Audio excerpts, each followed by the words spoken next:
I've listened to Here's Little Richard by Little Richard for a month. And I listened to it once yesterday. Welcome to Spin It.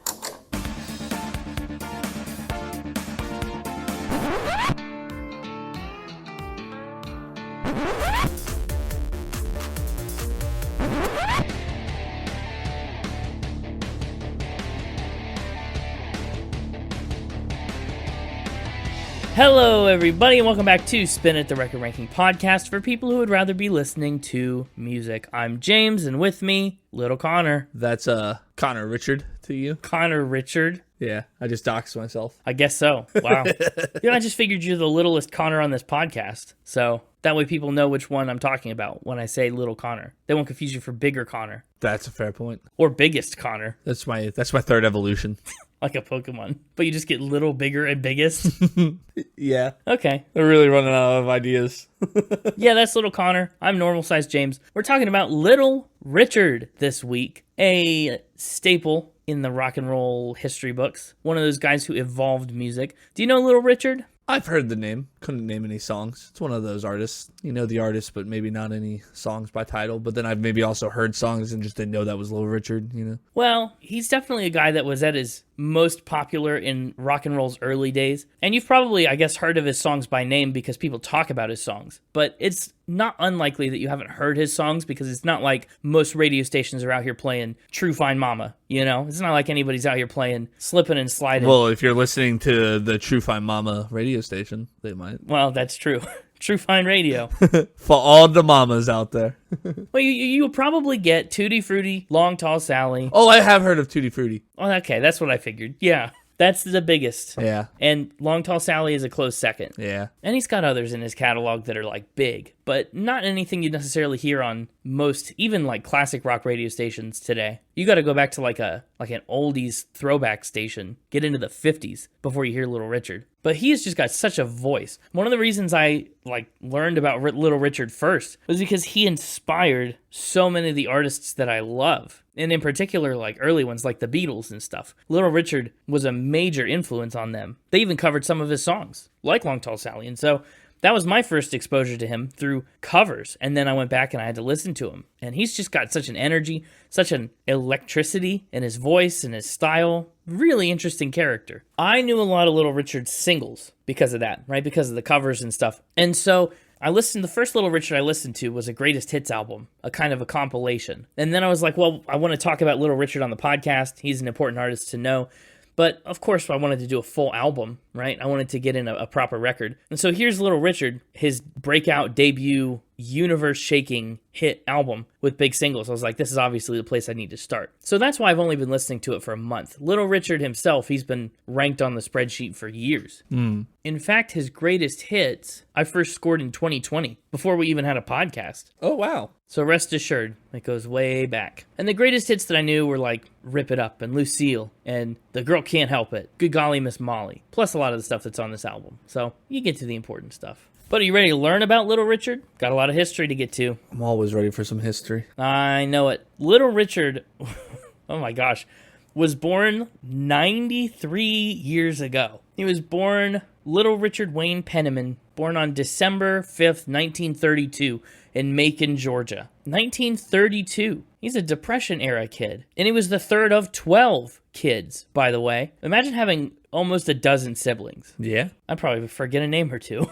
His dad laid bricks, and he worked as a church deacon, and he also owned a nightclub and sold bootleg moonshine. What a juxtaposition to be the pastor by day and moonlight as a moonshine distributor. That is pretty wild.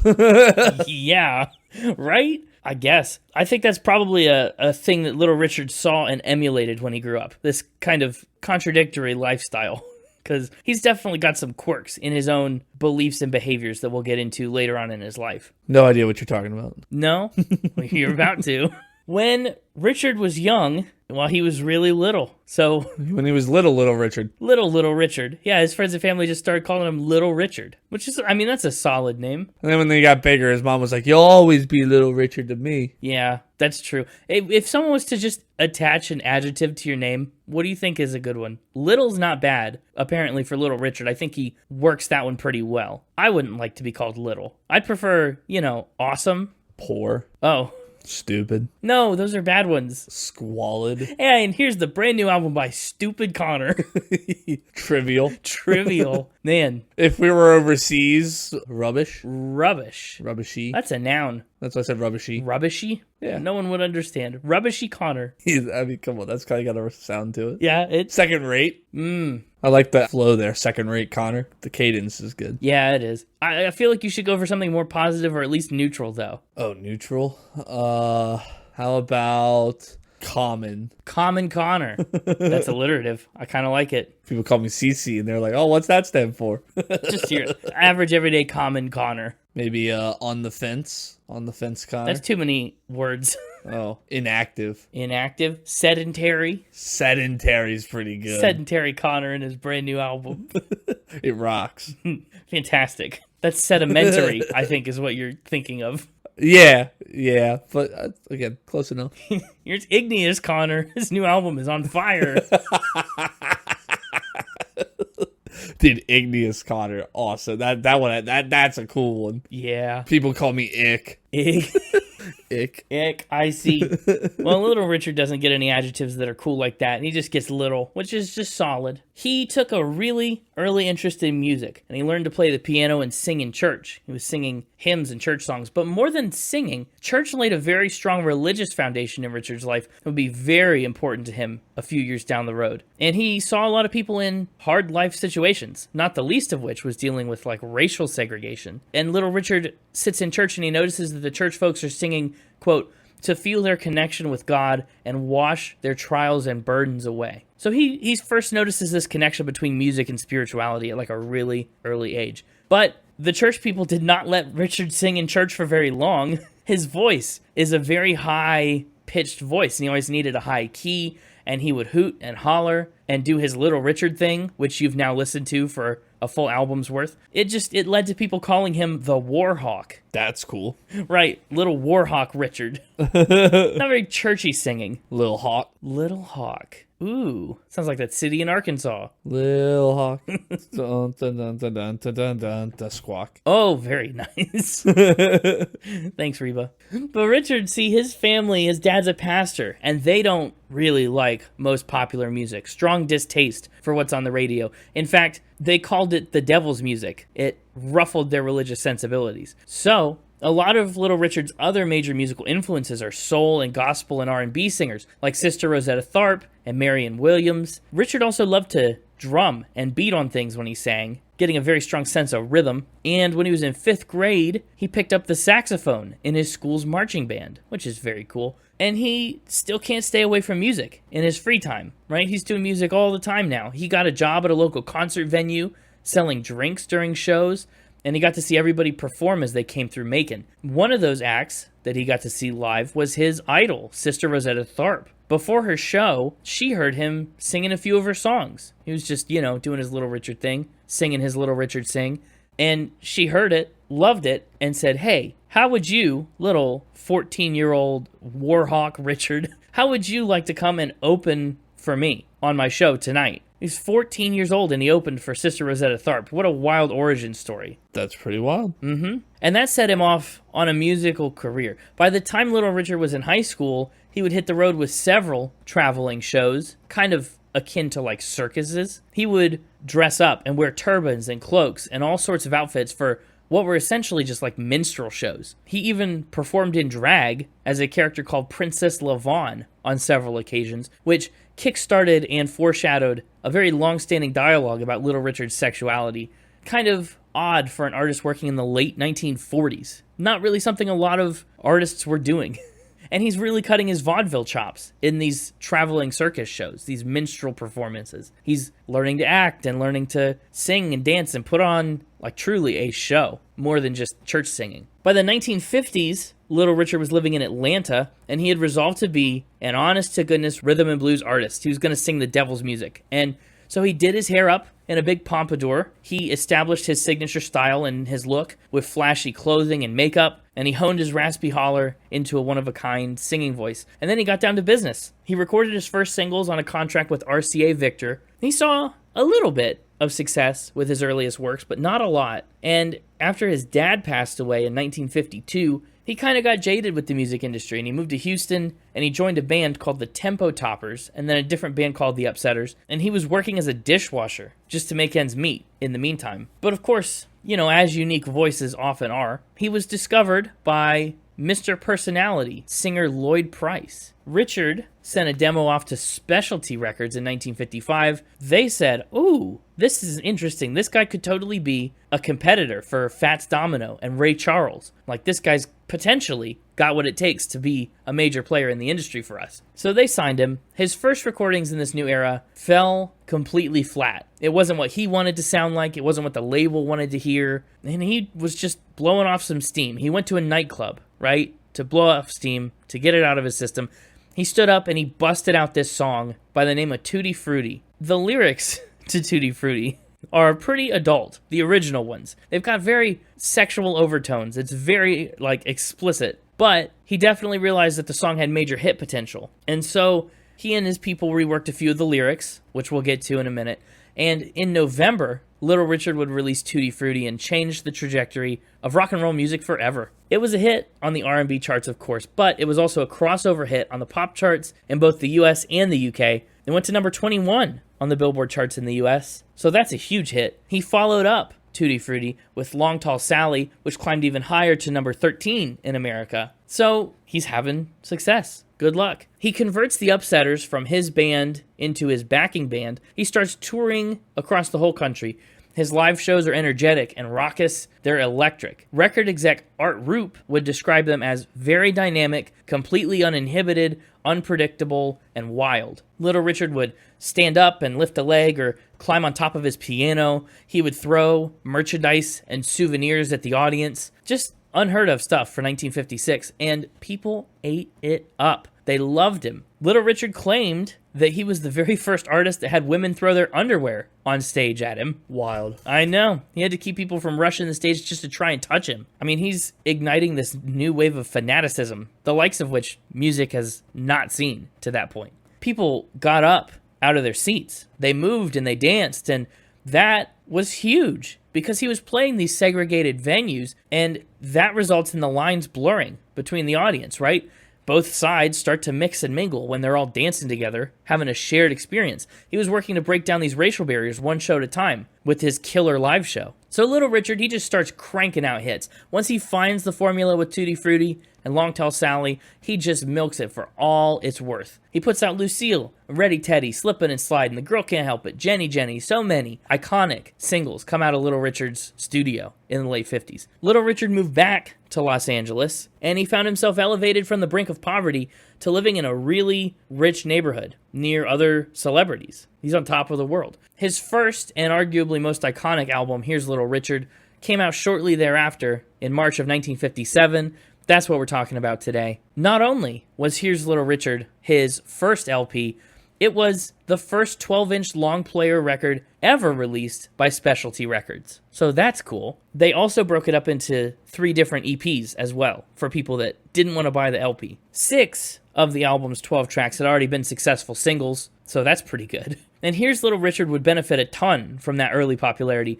It spent 5 weeks on the chart and peaked at number 13, becoming Little Richard's highest charting release ever, and in fact, it endures as his only top 20 record, but it was pretty much a greatest hits record before there were any greatest hits. And again, cannot be overstated, its legacy is immense. The Beatles loved Little Richard. He was hugely influential to tons of young up-and-coming artists who would define the next generations of music. Otis Redding and James Brown, John Fogerty, Etta James, the Rolling Stones, Elton John. All these people are drawing really heavily from Little Richard's energy and style and raw sound. And that all starts right here on Here's Little Richard. It's a statement. Here he is. Rolling Stone put this record as high as number 50 on their list of the greatest albums of all time. In 2020, it actually dropped a good ways to number 227. But still, it's in the conversation. AllMusic's Mark Deming reviewed the album retrospectively and said that every song is a classic, and unlike many of his peers, time has refused to render this first album quaint. Richard's grainy scream remains one of the great sounds in rock and roll history, and the thunder of his piano and the frantic wail of the band is still the glorious call of a Friday night with pay in the pocket and trouble in mind. And I just thought that was a really great quote. Really kind of captures what this album's all about. I don't know, what'd you think? Did it sound like a Friday night? My Friday nights are usually much quieter than this album. I do believe that, yeah. Didn't used to be. It used to be wild on my Friday nights. Yes, you used to have a Little Richard Friday night. Now you have a Go on. sedentary Connor kind of Friday night. A little different vibe, but that's okay. Well, his follow-up album, the self-titled Little Richard, didn't chart at all, but that might be because it came out after Little Richard had some personal epiphanies. He's on this massive tour after his first album, and he makes this surprise announcement. To most of the people that were following him, it came totally out of nowhere. Probably to him himself, it came out of nowhere. He said, you know what? I am stepping away from secular music. I'm done playing the devil's music altogether. I'm going to pursue ministry. He's setting out to be a preacher. He said that he had a change of spirit when a flight that he was on had some trouble, hit some big turbulence, engine smoking, something scary. He said that he believed the angels were holding up the plane, and when he landed, he saw another sign from God, a fireball streaking across the sky. That'll do it. Yeah, that'll do it, but it turns out that was just the first man-made satellite, Sputnik, that he saw, right? Big space junk. But either way, he felt a deep conviction, and he followed that tug right out of the world of rock and roll and right into theology school. He started studying theology in Huntsville, Alabama. By 1960, he would be all the way out of his contract with Specialty Records. He even went so far, even committed to the ministry so much, that he relinquished royalties for all of his works. He's got like dozens of world-changing songs he's not getting paid for. And instead, he sets out on a cross-country preaching tour. He got married, he founded an evangelical team, he started singing gospel music, really kind of like reinventing himself. He did a couple gospel releases, and in 1962, he put out a gospel album that was produced by none other than Quincy Jones. Remember him? Never heard of him. Of course not. Wait till the Quincy Jones episode. It needs to happen at some point. He needs to be redeemed in my memory. That's true. One of Richard's childhood idols and inspirations, Mahalia Jackson, did the liner notes for his gospel album, and she said that Little Richard sang gospel the way it should be sung. He wouldn't be in the gospel realm for long, though. I mean, he swore off music altogether in, late 57, early 58, and by this 1962 era, he went on tour in Europe with the legendary Sam Cooke as his opener. Little Richard came out, and he only sang gospel songs, as he had set out to do, as he promised. But the European audience was not aware of this. They were caught very off guard, and they literally booed him. They wanted the hits. They wanted Tutti Frutti, and he didn't give it to them. And after he watched Sam Cooke put on a great show, he got competitive and jealous. So next show up, he sat down at the piano and he dove right back into his classics. Really let that deep conviction fly to the wind. Later on in that same European tour, he picked up a different opening act, a Liverpudlian skiffle group called the Beatles, and he literally taught Paul McCartney how to do his wail. Little Richard is the reason the Beatles sound like the Beatles in a lot of ways. That explains why you like him. Well, it's part of the reason I like him. Doesn't hurt. Little Richard also had a majorly successful TV special, and he tried to do a secular comeback album called Little Richard Is Back, and there's a whole lot of shaking going on in 1964. But by that point, I mean, he had already made it known that he was out of the game. People had not listened to his gospel stuff as much. Like, they'd put him on the back burner. And at that point, British invasion rock was invading, right?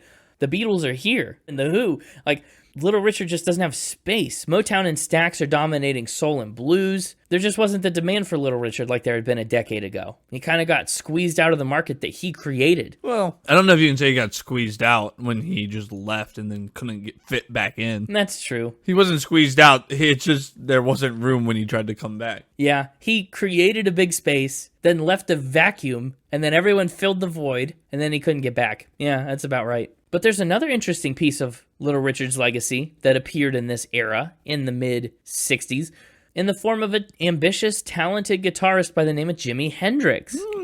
He joined Richard's Upsetters band in late 1964. Little Richard tried to mentor and work with Jimi, and he kind of gave him a solid foundation with some charting songs, but they largely did not get along. And they parted ways halfway through 1965. That's when Jimi Hendrix starts to get experienced. And man, we all know how that story goes. But still a fun bit of trivia that Little Richard kind of took him under the wing for a minute. Little Richard would be on again, off again, between rock and roll and religion several times over the course of his career. He'd go back to ministry, then he'd come back to music, and he'd go back to ministry, and he'd come back to music, and just on and off, in and out. He'd end up releasing 19 studio albums by 2005, and he toured a lot all the way up through the first decade of the new millennium. In 2013, he retired from performing due to health concerns. And he did an interview with Rolling Stone where he said, "I'm done, in a sense, because I don't feel like doing anything right now. I think my legacy should be that when I started in show business, there wasn't no such thing as rock and roll. When I started with Tutti Frutti, that's when rock really started rocking." And it's true. It's a very accurate statement and a very, honestly, clairvoyant assessment of his own legacy. On May 9th, 2020, wow, right about the same time I was listening to his greatest hits. That's probably why I did it, to be honest. But on May 9th, 2020, Little Richard passed away at the age of 87 due to bone cancer. It's one of the scariest cancers. Yeah, well, I don't know if any of them are particularly unscary, but bone cancer does sound rough. Well, just like, I don't know, there certain cancers are, I mean, no cancer is good, right? Yeah. There are some cancers that are, we have treatments for, there's a high survivability, There are better cancers to have if you must have it. Yeah, if I were picking one that I had to give myself, I wouldn't pick bone. No. The pictures are just so unsettling. Yeah, I'd imagine. Well, he is buried in Huntsville, Alabama, at a cemetery at Oakwood University, where he studied theology. So that's Little Richard. As for his awards and accolades, they're plentiful. He earned a Grammy Lifetime Achievement Award in 1993. Here's Little Richard, Tutti Frutti, Long Tall Sally, and Lucille are all in the Grammy Hall of Fame. Little Richard is also a member of the first ever class of inductees into the Rock and Roll Hall of Fame from 1986. He's got a star on the Hollywood Walk of Fame, a Lifetime Achievement Award from the Rhythm and Blues Foundation. He's a BMI icon. He's in the NAACP Image Award Hall of Fame, the Songwriters Hall of Fame. He's on Nashville's Music City Walk of Fame, the Apollo Theater Hall of Fame, the Blues Hall of Fame, and the R&B Music Hall of Fame. Little Richard, you can find him in a lot of famous halls. In 2023, Rolling Stone crowned him the 11th greatest singer of all time. There's a major biopic about him. And again, his legacy is just an incredible award in and of itself. Few people can claim the influence over rock and roll the way that Little Richard can. Few people have had the ability to just turn the steering wheel on music as a concept like Little Richard. But yeah, we simply don't have time to go into all of the Little Richard lore here. Like, what a complicated character. His sexuality is complex and oddly contested. Like, he said contradictory things about how he lives his life and what he believes and what he does. I don't know. His drug use was prolific. At one point, he said, "They could have called me Lil Cocaine. I was sniffing so much of that stuff."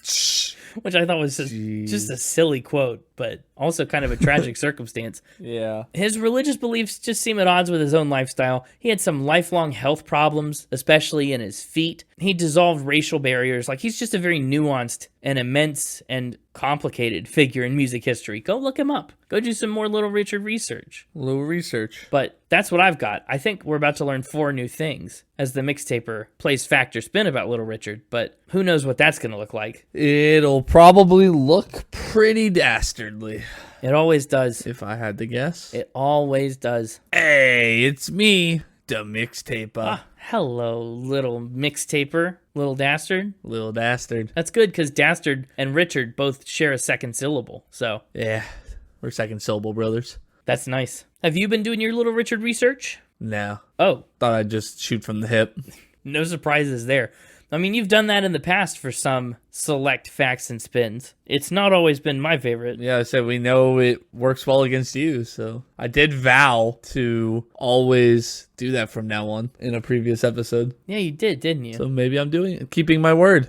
Who's to say? Well, I hope you've got some cool facts. You're not just making spins up on the spot to trick me. Let's start here. He made Grammy's history. Ooh, that's fun and exciting. How do you make Grammy history? The first artist to announce themselves as the winner of a category. Oh, that's awesome. I think they try and stay away from that nowadays, right? Try and pick presenters that aren't nominated for a given category, but hasn't always been true. What year was this? 1988. That's an interesting year. What Grammy is he being nominated for? He announced himself as the winner of Best New Artist. In 1988? Uh-huh. Did he do it seriously? Is this a joke that he did? Well, I didn't say that. I was gonna say. Yeah, it was a joke. I didn't say he won it. I just said that He announced it. was the first to announce himself Okay. as the winner. Ridiculous. But he's certainly not a new artist in 88. And the Grammys weren't even new in 88. It's not like you could say, oh, it was the first Grammy, so they included everybody. No. Yeah, he was presenting the Best New Artist award, and when it came time to read the name in the envelope, he said, and the Best New Artist is me, and then launched into a comical rant about how he had never won a Grammy, saying, y'all never gave me no Grammy, despite being the, quote, architect of rock and roll, and then going, woo! Interesting. Was that scripted? Probably. I don't know. 1988. Doesn't sound like it. Doesn't sound like the thing that people that do the Grammys would be super happy about. The crowd thought it was hilarious. Yeah, I'd imagine. Who won the actual Grammy in 1988? Did he, eventually had to read it, right? I knew you would ask that. And so luckily, I have that information. Oh, good. That's a pretty normal thing to ask for this particular question. It was Jody Watley. Oh, who else was nominated? So it was Jody Watley, the band The Breakfast Club, Oh, English rock band Cutting Crew, no way. Terence Trent D'Arby, and British pop band Swing Out Sister. Wow. There's literally only one of those names that I know. And I assume it's Cutting Crew based on your reaction. Yeah, it's the Cutting Crew. Well, they lost to Jody Watley. She is an American singer, songwriter, and producer whose music crosses genres, including pop, R&B, jazz, dance, and electric soul. During the late 1970s and early 1980s, she was a member of the R&B funk band Shalimar. But Cutting Crew does I Just Died in Your Arms Tonight. Yeah. In 2022, Watley received an honorary doctorate in business and Presidential Lifetime Achievement Award from Joe Biden. Oh. She was inducted into the Women's Songwriters Hall of Fame. In 2023, Sirius XM Satellite Radio launched The Jody Watley Show. In August of 2018, Billboard ranked Watley as one of the top female artists of all time at number 53. You may want to add her to the list. She'd be a cool one to do. I guess so. Oh, When a Man Loves a Woman, and a few others. Interesting. Okay, so I think Little Richard, sure, probably was at this Grammys, probably was presenting, maybe for Best New Artist. Do I think that he gave this speech? Do I think that he got up and announced himself as the winner? This 50-year-old man? I don't know. I mean, that's what you have to decide. Yeah, I think I'm going to say this is a fact. I think it's a fact. There was a question mark on the end of that. Okay, that one had more of a period. Yeah, I think it's a fact because of the framing. He made Grammy history. It's such a funny way to frame this whole event. And I just don't know if that's a way that you would think of this and then put it, right? I think if it's true, that's a way that you twist the truth to be a fun title, but I don't think that's the way that you'd invent it and then come up with a catchy name for it. So you're playing the taper, not the fact. Yeah, a little bit. Fair enough. Hey, it's worked for you in the past. That has a little bit. Locking in fact. Yeah, I'm going to lock in. This one's a fact. All right. This is a true fact. Oh, yeah. There we go. Yeah. What a little Richard. What? I said, what a little Richard. He's not a big Richard. Yeah. There wasn't even a Grammy for Best New Artist when Little Richard was a new artist. Yeah. Next. He had car problems. Don't we all? What are Little Richard's car problems? He wouldn't fit in them. He wouldn't fit in cars because he was so little? Yeah. Wow. I guess I didn't even bother to look up how little Little Richard is. Oh, well, I have that for you. Thank you. I just took it at face value. Little Richard is supposedly 5'10". That's not very little. It's kind of little for a guy. A lot of people, if you're under 6 foot, you're short.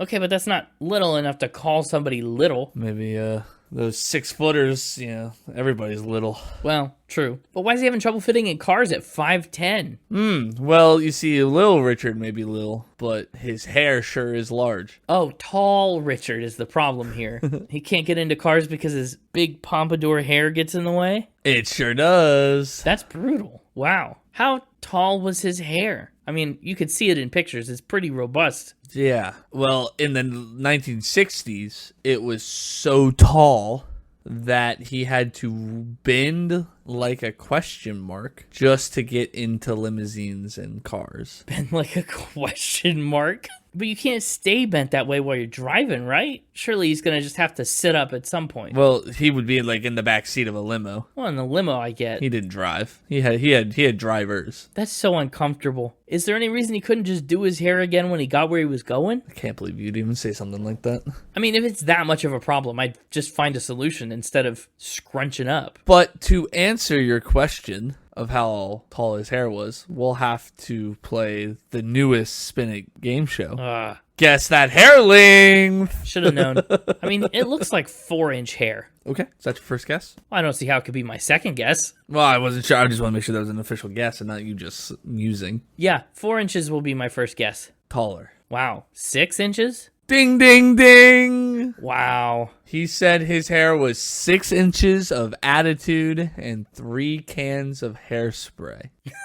That's an awesome quote.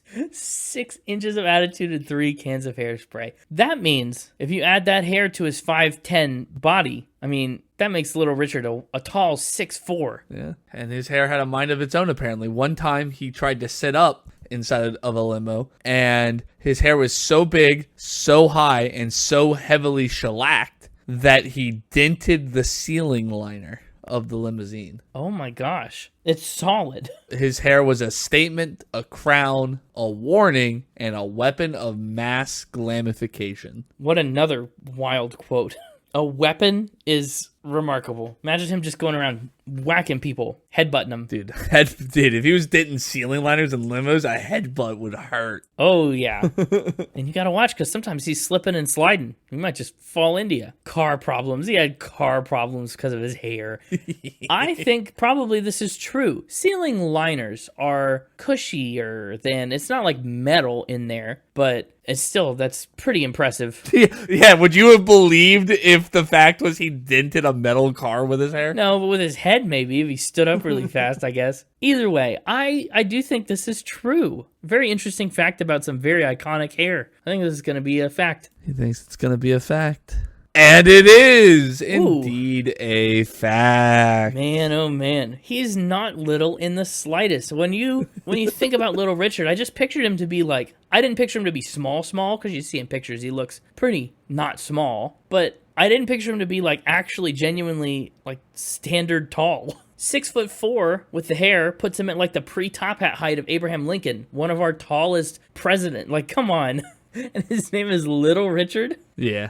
Abraham Lincoln was 6'4". It's true. He was the tallest president. Little Richard, 5'10". That's ridiculous. You like the title? He has car problems. It's fantastic. In the 1970s, he wore wigs reaching a foot in height. Yep. That becomes, Little Richard just becomes ironic when he's 6'10". This next fact is titled A-Wop-Bop-A-Loo-Bop-A-Scoop-Bam-Boom. Oh boy. Sounds like it's about ice cream. Is this the fact about how they named Tutti Frutti? It is a fact related to Tutti Frutti ice cream. Tutti Frutti ice cream. Like, that's how they came up with the name. Well, there's a couple different theories on how the song Tutti Frutti got its name. One of the theories is that a co-writer of the song saw an ice cream called Tutti Frutti, and he said, oh, I love it. That's got to be a song. And took it back to Little Richard, and they made it a song together. Mm-hmm. But if this is just about Tutti Frutti ice cream and not the genesis of the song, then I don't feel bad. We can figure out what this fact actually is. Yeah. I want to be upfront and honest and not steal a point. Yeah. Hey,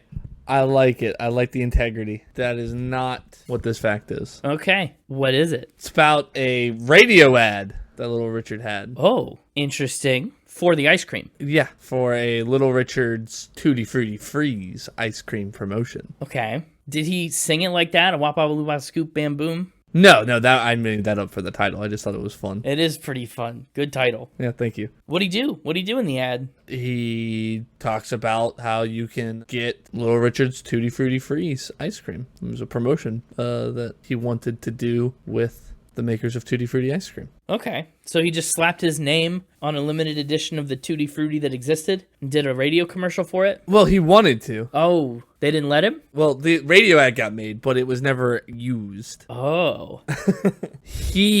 Little Richard is nothing if not an initiative taker. Seems true. He took the initiative to go ahead and make a radio ad for this ice cream that he wanted to partner up with. Yeah, with Baskin Robbins is who he was trying to work this deal out with. Baskin Robbins, okay.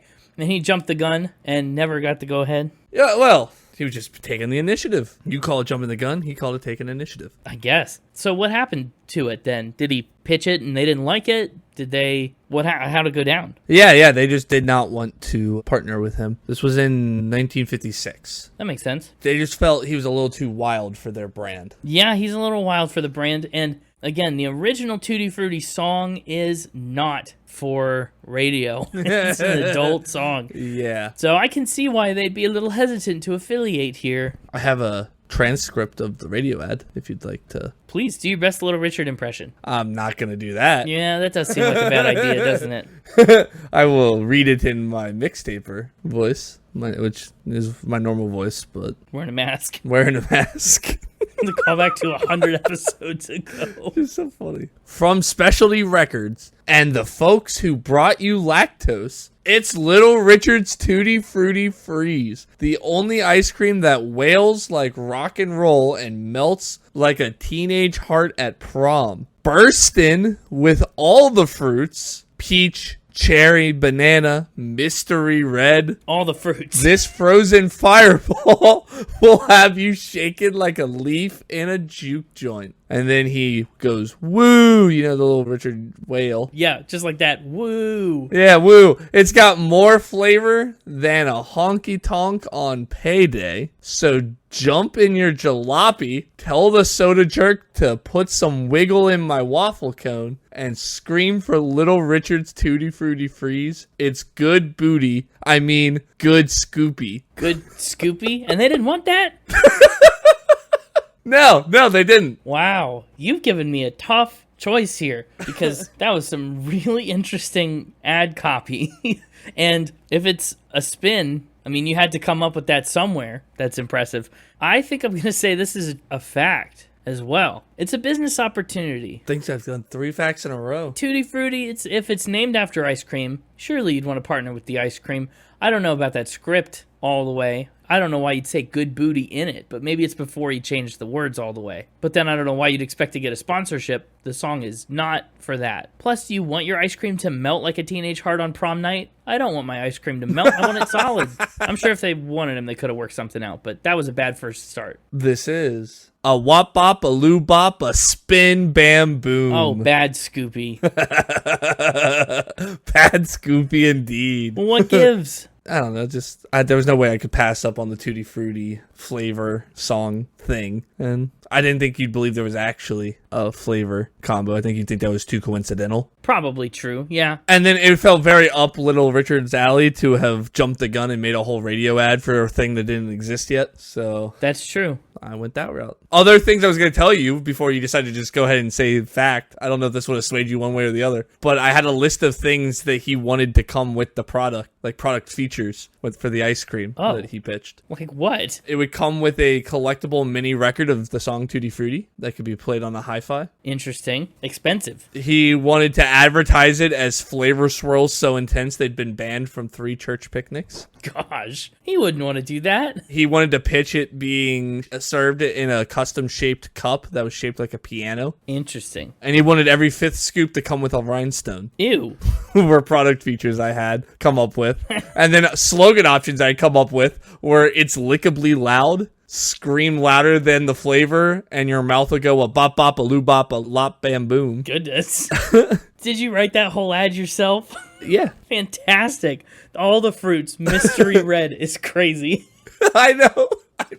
It made me like, my goodness, I want red fruit to put in it. So then I was like, mystery red. Because all the red fruits, like, you never know, right? You see something with red fruit and you always have to stop and look. There's so many. Yeah, if it's ice cream, I go strawberry, probably by default. If it's other stuff, cherry or strawberry, 50-50 toss-up. Well, there's a lot of cherry ice creams. Yeah, it's true. Raspberry got relegated to blue or purple. Yeah, weird. And good choice picking a Baskin Robbins, too. An ice cream chain that had been open for a dozen years by the time Little Richard got to it. Uh-huh. Listen, I fact-checked myself. I make sure that my supporting details line up. Remember that one time that I was afraid you would know when somebody got married or something, and so I picked a fake date that would line up with that just in case you knew. That was early in the podcast history. Yeah. You just never know what I know. Sometimes you know elevator brands. But by the end of every round of Factor Spin, we sure know what I don't know. But that brings us to our final round. And this is for the 50-50. Oh boy, stakes. And I can't think of a better way to determine if we're going to 50-50 than with a little fast-fired facts. Oh no, not a Little Richard fast-fired facts. This is a fast-fired facts of who got hitched by Little Richard. Little Richard. Little Richard. Who got hitched? Little Richard, he did do weddings. Uh-huh. Yeah, I'm sure he was ordained. I mean, he went to theology school, and Yeah. I think I read about him doing weddings. Yep. And he's done some very interesting weddings, actually. Okay, that's exciting. I'm excited to find this out. Yeah. How many questions are there? What's my mark to get a point here? Well, in true Mixtaper fashion, I've picked a tieable number. Oh, great. So there are 10 of them. Unlike when I play against Connor and I'm smart enough to make it an odd number, I went with 10. 10 is a nice feeling number, but it doesn't work when you can tie. Yeah. And, tie goes to the runner, and I'm the runner in this scenario. So No, ties go to me. I don't think that's it. I think I'm the runner when I'm guessing. You know the information. No. Ties go to the house. It's like gambling. Okay, well, let's try not to tie. I guess I need 6. That's a lot. Okay. It is a lot. Up first, Lenny Kravitz and Lisa Bonet. Oh, Lenny Kravitz. I think, yeah, that's a fact. That's a spin. Oh, drat. Thought I'd start with a spin. I didn't think you'd think I would. There's a little gamemanship right there. Michael Jackson and Lisa Marie Presley. Michael Jackson. Spin. Sorry, let me finish my sentence there. I should have finished it. They renewed their vows in a ceremony led by Little Richard. Oh, that's different. Yeah. Okay, well, I guess fact. Well, still a spin. Oh, But I wanted to say the whole thing. sure. Tom Petty and Dana York. Spin. That's a true fact. That's a fact. We did a whole Tom Petty episode. I don't know if we mentioned he got married with Little Richard. Uh-huh. Yeah. Shoot. They were longtime friends. He officiated their wedding. Cyndi Lauper and David Thornton. Oh, girls just want to have fun. Fact. That is a true fact. Okay. He's on the board. I just like a little bit of pressure. I like to play from behind. It gets my, creative juices flowing.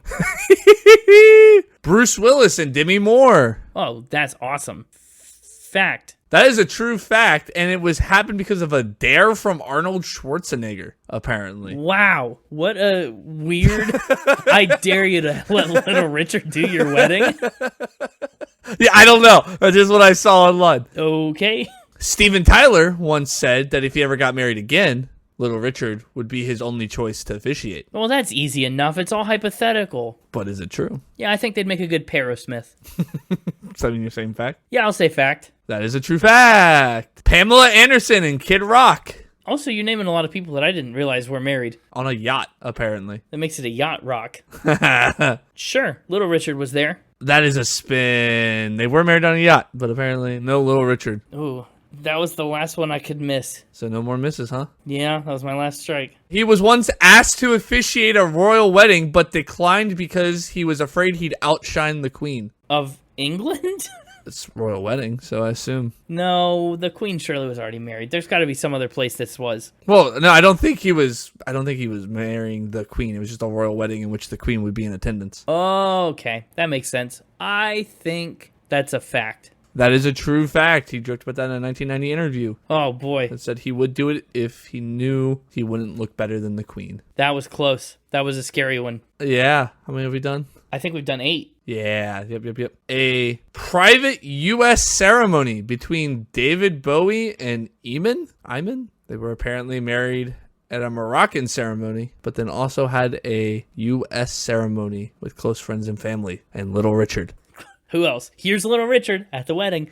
I think this one is a spin. That is a spin. Oh, come on. And so now it all comes down to this one. Otherwise, we for the tie, tie, right? Yeah, if I get it right, I win. And if I get it wrong, we tie for some reason.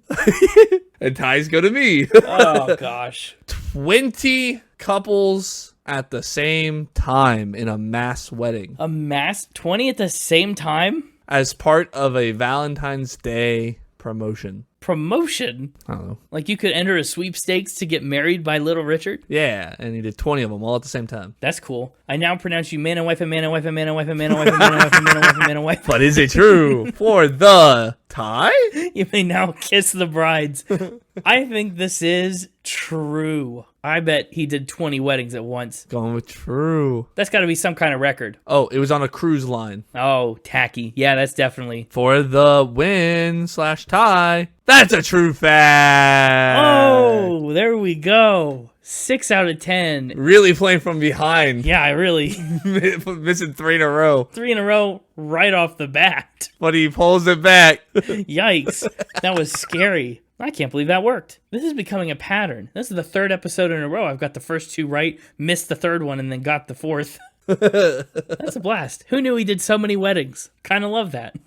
I just like you going, you're naming a lot of people I didn't know were married. It's true. I had no idea. Not only did you learn 4 new things about Little Richard, but you also learned a bunch of new things about other married couples. About Kid Rock and Bruce Willis. Yeah, who knew? I don't really follow celebrities that closely. I keep a respectable distance. And then, yeah, the Tom Petty one. When I came across that, I had to fact check that hard because I was like, how did we go in an entire episode and not realize that? Yeah, I don't know. I even read Tom Petty's biography. A few. I think I've read at least one Petty biography. A Petty biography. And maybe it came up then, but I've just forgotten. Who knew? I like my biographies to be forgiving. Yeah, a little more gentle. Yeah. Well, Mixtaper, that was a ton of fun. Yeah, I really liked this round. It was good. Some good titles. No doubt. But with that, I think I'll leave you with a Wop-Bop-A-Loo-Bop-A-Boom-Bam.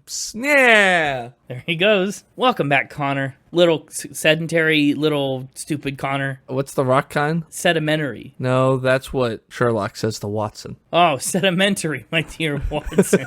Yeah. I spent the entire time you were playing Factor Spinning against the Mixtaper thinking of that joke. Wow. Well, I'm glad you got to deliver it with such grace. Just natural. Didn't have to force it at all. No. Let's talk about this album cover. Do we have to? Well, there's not much to say about it. The album cover will go pretty quick. Dang. It's yellow. He's a yeller. Yellin' in yellow. He's a little yeller, not an old yeller. No, that's right. He's not even little. Honestly, remarkably good job at cutting him out of whatever photo this was taken from for 1957. Yeah. 1957 Photoshop was just ahead of the game. Yeah, no kidding. It's a nice yellow. There's a little bit of a gradient on it. Is it? Okay, on my computer, it's almost got a bit of an orange hue. Yeah, a yellow-orange. Like, yeah, I agree with you. Like, on the edges, it's yellow, but, like, more in the middle, like, around where the words are, it's more of a, like, an orange. I call it Sunny D. Oh, it is like a Sunny D-ish kind of color. Yeah. Sunny Richard is my father. Call me Sunny D. Well, I got a dozen Little Richard tracks to talk about here. Up first is, of course, the most iconic one, Tutti Frutti. I love the classic, like, band in the background just doing the bump, bump, bump, bump. It's just such, I understand that, again, he did this at a time when nothing like this existed. He created the space, as you said. But, like, in 2025, looking at it, it's just like, God, this is just, like, the stereotype of this type of song. Yes. It's like, it makes sense, because it's literally what all other stuff was built on top of. But it's just so funny to listen to. It is. Like, oh, there's that trope, and there's that trope, and there's that trope. It is trope after trope after trope. But it holds up better than a lot of other songs that copied it. Oh, absolutely. Which is remarkable. He did it first and he did it best. Tutti Frutti was huge. It's, first of all, the title is Italian for all fruits. Interesting. And when the song came out as a single in 1955, it's the one that turned Little Richard into a superstar. Does make sense why the ice cream is in just all the different fruits in it. That makes sense. Tutti Frutti, all fruits. Yeah, all fruits. All of them. But also when that ice cream first came out, like the definition of what counted as a fruit was a little suspicious. A little suspect. Maybe? The original Tutti Frutti had a lot of like raisins, like, okay, sure, dried grape, so that's it's technically a fruit, but okay, but like if somebody's like, I got some fruit for you, and then gave you raisins, you'd be a little upset, right? Yeah, I would. Wow, Tutti Frutti ice cream has been around for more than 160 years, apparently. Oh, yeah. Yeah. The Mixtaper's afraid you knew that, which is another reason he went with the spin the way he did when he connected it. But yeah. Raisins, apricots, which again is not a fruit you think of when you think ice cream. It's all of them. prunes, which again are dried plums. It's like, why are we drying out all of our fruit before putting it in ice cream? Figs. It's just like all the worst fruits. Like nowadays, if you said, oh, this is an ice cream like with like all the fruits in it, you'd think strawberries, cherries, whatever, right? You'd think all the like good fruits. Yeah. It looks like the original ones were cherries, watermelons, raisins, pineapple, and nuts included sometimes. Not even a fruit. And yeah, now it's raisins, currants, apricots, prunes, dates, figs. Also, isn't like Tutti Frutti like one of the first brands, like flavors of gum? Yes. One of the first gum flavors, I think, was Tutti Frutti. It is in 1888. Again, because they probably just like, I don't know, we got all this fruit extract, let's just shove it in. That's pretty remarkable. Ew. A 1928 cookbook includes a recipe for Tutti Frutti sandwich, which is a sandwich with whipped cream, dates, raisins, figs, walnuts, and sugar. It's pineapple mayonnaise sandwich, but so much worse. Honestly, I think that'd be better No. than the pineapple. Trust me. Really? Yep. Listen, I didn't try it, but I would have thought that whipped cream, all four. Raisins, okay. Figs are okay. Walnuts are okay. Sugar's good. Dates are really the only one I'm not sure. But on bread, I don't know. There's not a lot of substance there. Probably why it was a 1928 recipe. In a cookbook called 700 Sandwiches, I'm betting that's a sandwich in the 640s. Like, we're running out of ideas. Dude, I should buy that cookbook and then get like some dice or something and like roll for sandwich. Just make every sandwich. Well, yeah, eventually. You can get the book pre-owned on Amazon for $150.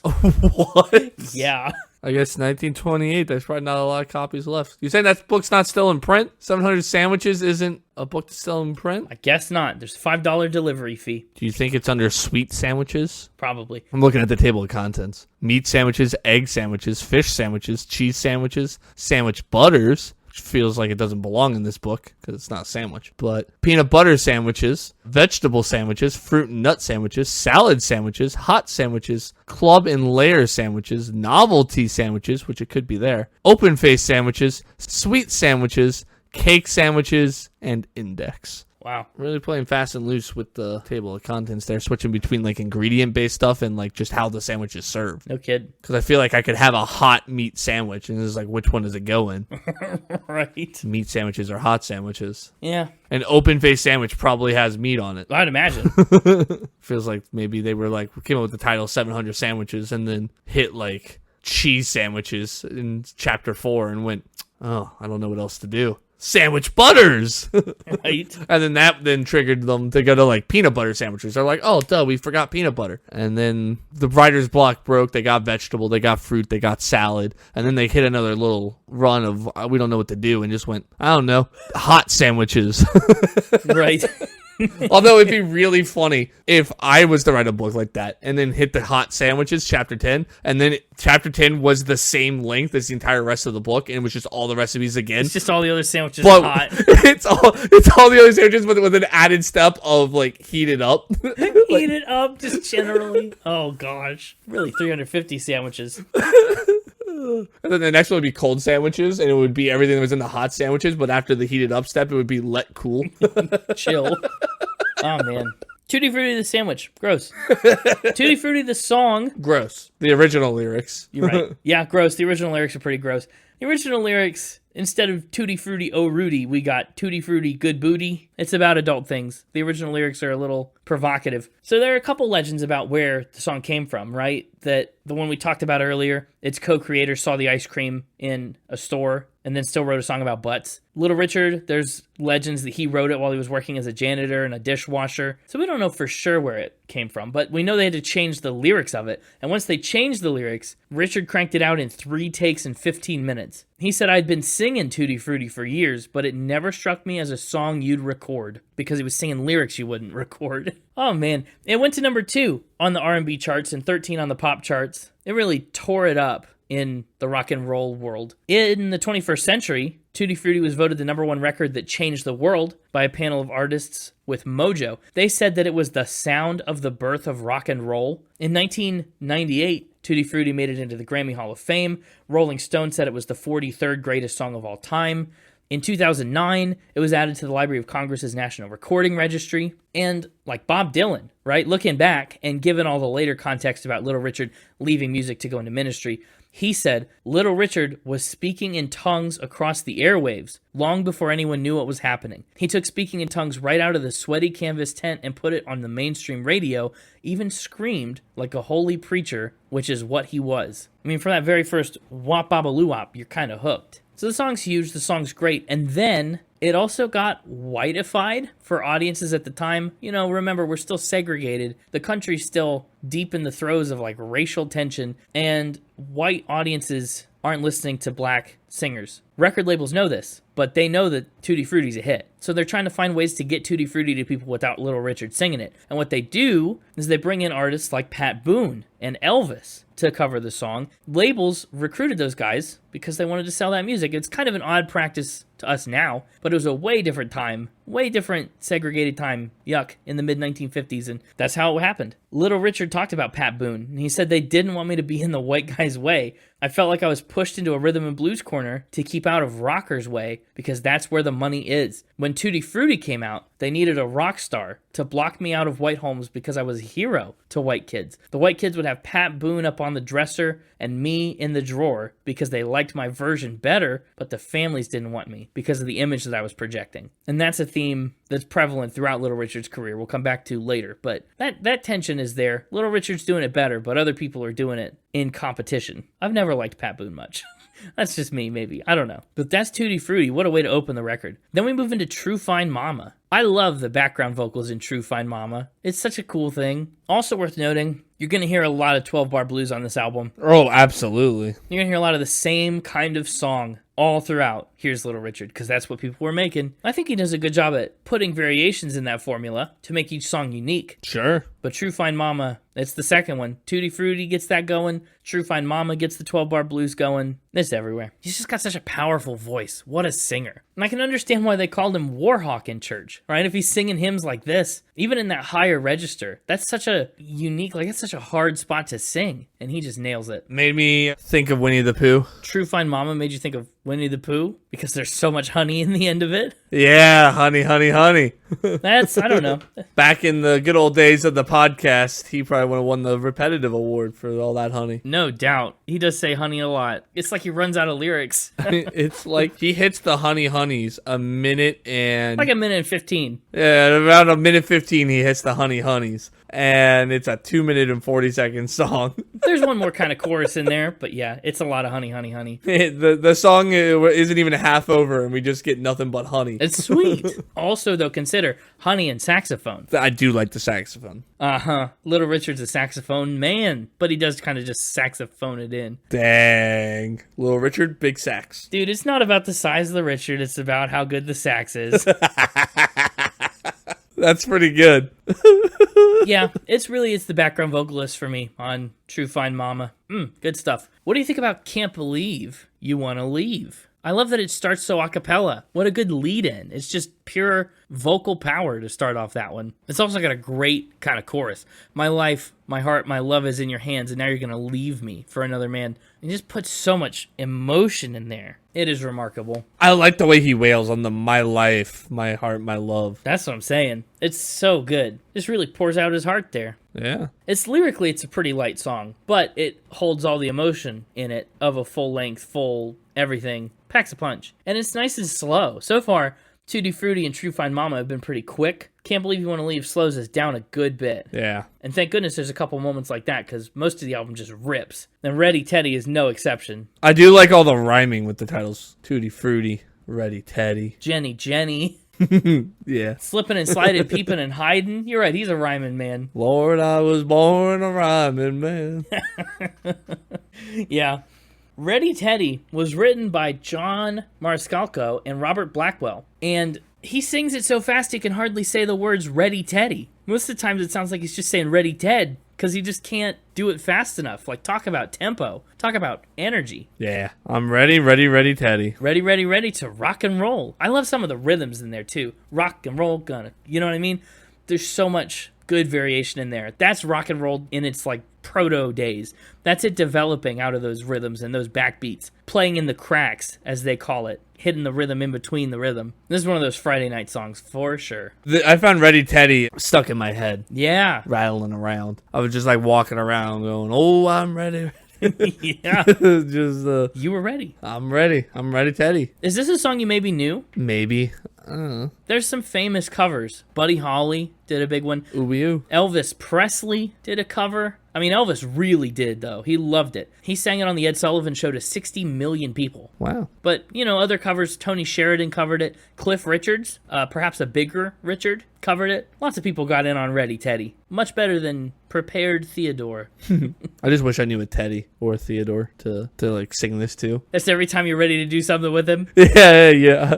Yeah, I'm ready, Teddy. Ready, Teddy. Ready to rock and roll. Well, if you ever meet one, hopefully you remember this song exists and can say it to him. You want a song that really showcases Little Richard's high register? Look at Baby. He almost sounds like he's a woman singing Baby, right? Like, that's how high into his range he's going. I think it's awesome that he doesn't shy away from the falsetto like that from his head voice any. It's a really nice dynamic for this album. I also like that it's so brass heavy too. Just in the background you can hear him trotting along, trumpets and trombones and typical brass stuff. Yeah, pretty typical. Yeah, it's a short little song. All these songs are short. The whole album clocks in at under like 30 minutes. Yeah, it flies by. It does. And Baby's a good song in the middle. It's not a hit, but it's a solid album track that carries us, also again slows us down between Ready Teddy and Slippin' and Slidin', Peepin' and Hidin'. Slippin' and Slidin', Peepin' and Hidin' is the longest song on the album by just a hair. It's 2 minutes and 41 seconds long. It's like not even particularly close to 3 minutes, and it's the longest song here. It also is interesting, this song went through a few evolutions on its way to Little Richard's Slippin' and Slidin'. The original was by Al Collins, called I Got the Blues for You. Then Eddie Bo came along and changed the song to I'm Wise. Then Little Richard changed it again to Slippin' and Slidin'. And then it got put out as the B-side to Long Tall Sally in 1956. I think that's a great pair of songs. Slippin' and Slidin' back to back with Long Tall Sally. Probably not many better 45s you could buy. I actually have heard Slippin' and Slidin'. It was another one that I recognized. Really? That's interesting. Uh-huh. I may have even played it. I believe that. Listen to that swinging brass in there. I also love how much piano is in the start of that one. This one, for some reason, it's the same 12-bar blues. It feels like it's got a little bit of a different melody. And this one gets stuck in my head a lot. I think it's just a fun jam, Slippin' and Slidin'. One of the best saxophone moments on the whole album right here, too. Probably the best. Yeah, it's probably the best. If it's up there for sure. And I like how much is his clean voice, too. I mean, he's done his growl on Tutti Frutti and Can't Believe You Want to Leave and stuff, but Slippin' and Slidin' is just clean, Little Richard. It's great. Are you slipping and sliding, or are you peeping and hiding? I'm more of a slipper and slider, given the choice between the two. Peepin' and hiding sounds a little iffy, to be honest. Which one are you? Well, now that you've said that, I guess I'm also slipping and sliding. I think the only one who's allowed to be peeping and hiding is the Easter Bunny, eating peeps and hiding Easter baskets. Otherwise, you probably shouldn't be peeping or hiding. Yeah. Anyway, Little Richard, he brings that growl right back on Long Tall Sally. Parenthesized here as The Thing, but mostly I only ever know it as Long Tall Sally. Another standout Little Richard hit. Long Tall Sally went to number 1 on the R&B chart with 19 weeks in the top 6, and it was Rolling Stone's 55th greatest song of all time, and it made it into the Grammy Hall of Fame in 1999. Famous covers of Long Tall Sally include, obviously, The Beatles, the first version I ever knew. Yeah. Yeah, I know. The Beatles played Long Tall Sally all the way from their Cavern Club days up until their last ever public concert in Candlestick Park. It was their, actually, closer. It was the last song they ever played live together for an audience, barring, like, the Apple Rooftop. So that's cool. Other covers include Elvis, Fleetwood Mac, The Kinks. And you remember how we talked about on Tutti Frutti how the labels passed it to Pat Boone so that he could whiteify the song and stuff? Little Richard didn't like that. He was kind of put off by that, and he said, okay, I'm going to make a song that is so rowdy and so fast that Pat Boone can't even handle it. So that's what Long Tall Sally was, his attempt to, like, speed out Pat Boone. And of course, Pat Boone did cover it. Long Tall Sally did go to number 18, his version of it. But that's the genesis of it. Long Tall Sally was his attempt to be Pat Boone-proof. Also, it's apparently got a very interesting origin story.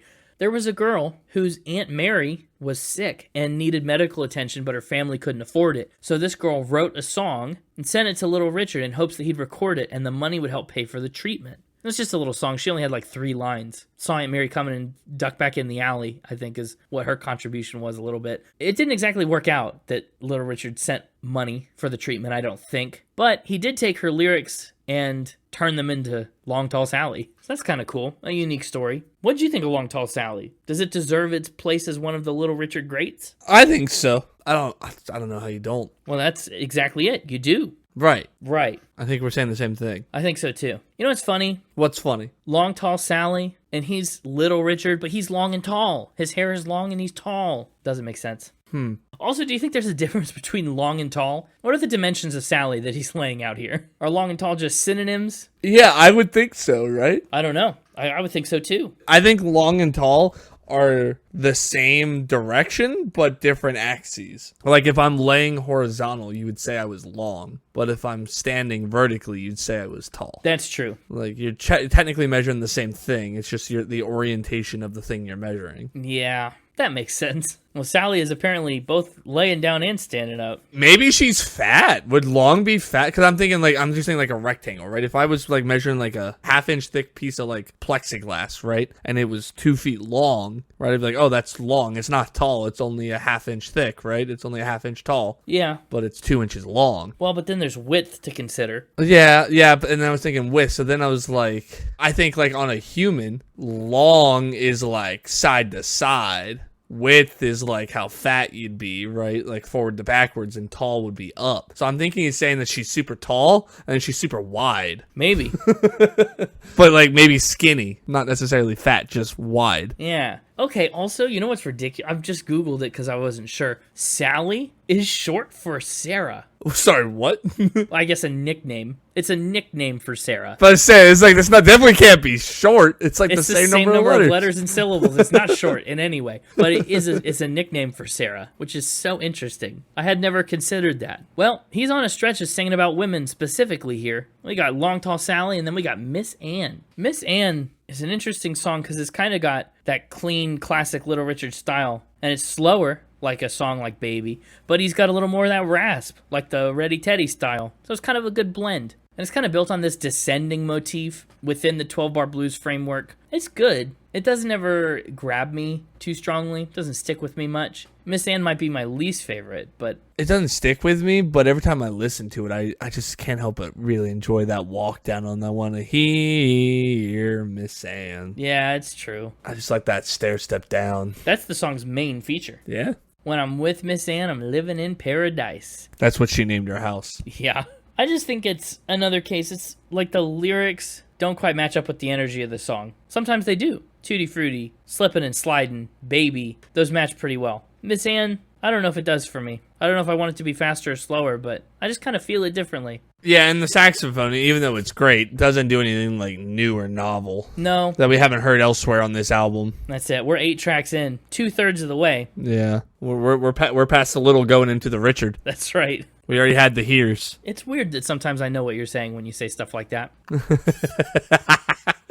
You know, it's that 6th grade friendship. I guess. You know what song I really like? Oh, Why? It strikes me as a really unique song because of the way it starts. Dreamed I was arrested. Like, that's such a fun little intro. Kind of an establishing shot. That's way more interesting than my dream last night. What was your dream last night? Did you get arrested and charged with a crime? No, I was at Dave & Buster's, but forgot my Dave & Buster's card that had all my tickets on it. Well, that's a shame. That's a pretty normal way to experience Dave & Buster's. I don't know. I always have my Dave & Buster's card in my car in case I ever wind up there. Wind up at Dave & Buster's? I've wound up at Dave & Buster's maybe 3 times in my life. Well, Little Richard doesn't dream about Dave & Buster's, probably far beyond his scope of comprehension in 1956.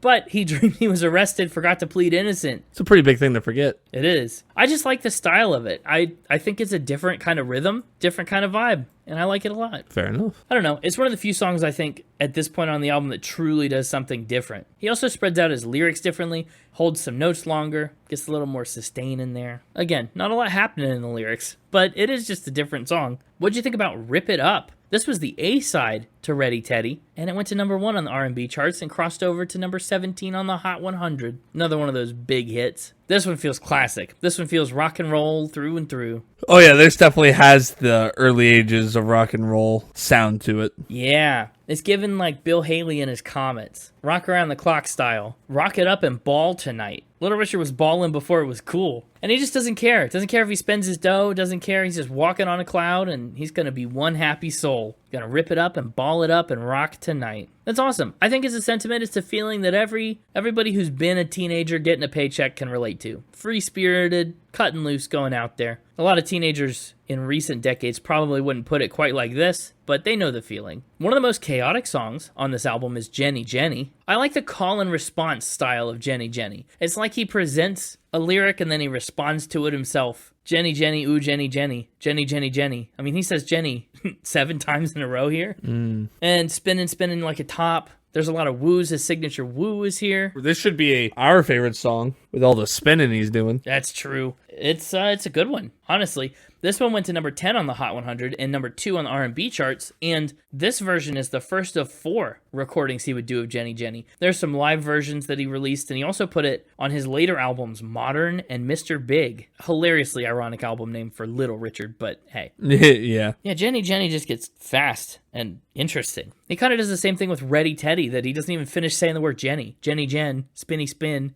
I like it. Economy of words. That's right. Efficiency. Why say many words when few words do trick? That's what they say. I like that he's not afraid to write songs that are more than he can perform. You know, it's kind of cool. And then we close out the record with She's Got It. Do you think the she is Jenny? It could be directly related, or it could be Long Tall Sally, or it could be Miss Ann, or it could be the good booty from Tutti Frutti. Could be the true fine mama. Could be Teddy. Maybe the real big booty is the Tutti Frutti we found along the way. Maybe. Yeah. The first version of She's Got It was actually called I Got It. So honestly, the real she is Little Richard. Is Little Richard the she? I guess if you deconstruct the song, because it was I Got It, right? And then they changed it to She Got It so that they could put it in the soundtrack for the movie The Girl Can't Help It. She's Got It did go to number 9 on the R&B charts as a single. I think it's a fine closer. It's the same energy, the same everything as the rest of the record. It's probably the second fastest on the record, rivaled only by like Long Tall Sally maybe. It's a speedy little song, She's Got It. Some people think she's square, but I think she's sweet. You can see her every day. One of my favorite stretches of lyric on the album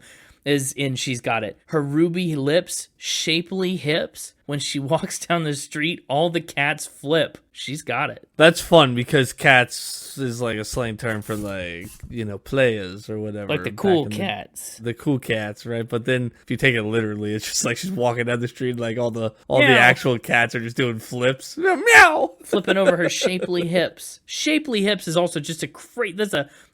Shapely hips is also just a wild thing to put in a song in 1956. Yeah, that's true. That's like scandalous, isn't it? Probably. What wasn't back then? Well, it wasn't. That's true. Tutti Frutti, good booty. She's got shapely hips. Anyway, should we get into some final spin? Let's final spin. Spinny spin. Spinny spin. This album obviously gets a lot of props for its historical value. Little Richard changed the genre, changed the trajectory of music. You gotta respect it. And he's the first to do a lot of what he did. So to score it with all these modern albums, it might not land as high on the list as its greatness kind of deserves. But for music, I'm giving a 77. A lot of 12-bar blues in here, and I love the 12-bar blues. It's a lot of 12-bar blues. But he does a good job, like I said, at making everyone interesting, whether it's by varying the tempo, by changing how he's singing, whether it's raspy or clean, changing the motif, descending melodies, singing in the cracks of the rhythm. I think he just does a good job of making each of these songs its own entity, despite structuring them on the same bones. 77 for the music from me. Given the lyrics is 75, a lot of,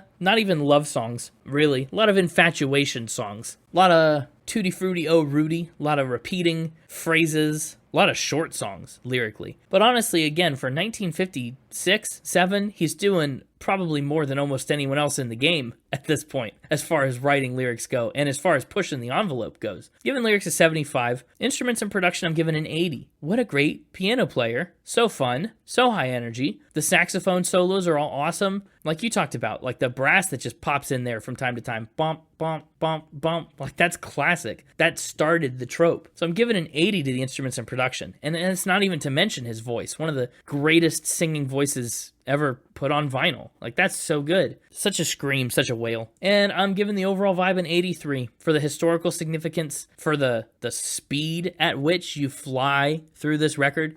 Here's Little Richard gets a total score of 78.9 for me, which puts it on my list at number 709. It ends up above Folsom Prison by Johnny Cash, which surprised me. I don't remember that one being so low, but that's interesting. And it ends up below the Blue Album by Weezer. That's an interesting spot. It is an interesting spot. 709 feels a little hard on it, because I do love this album, and Little Richard's legacy is so deserving of a higher than 709, but just depends on your lens, you know? On a list of every album ever, and how objectively the greatest they are, historical context is hard to take into account. So, my turn? Shall I final my spin? I think you shall. Tutti, you're fruity. I prefer my fruit untooted on. Okay, well, that's reasonable.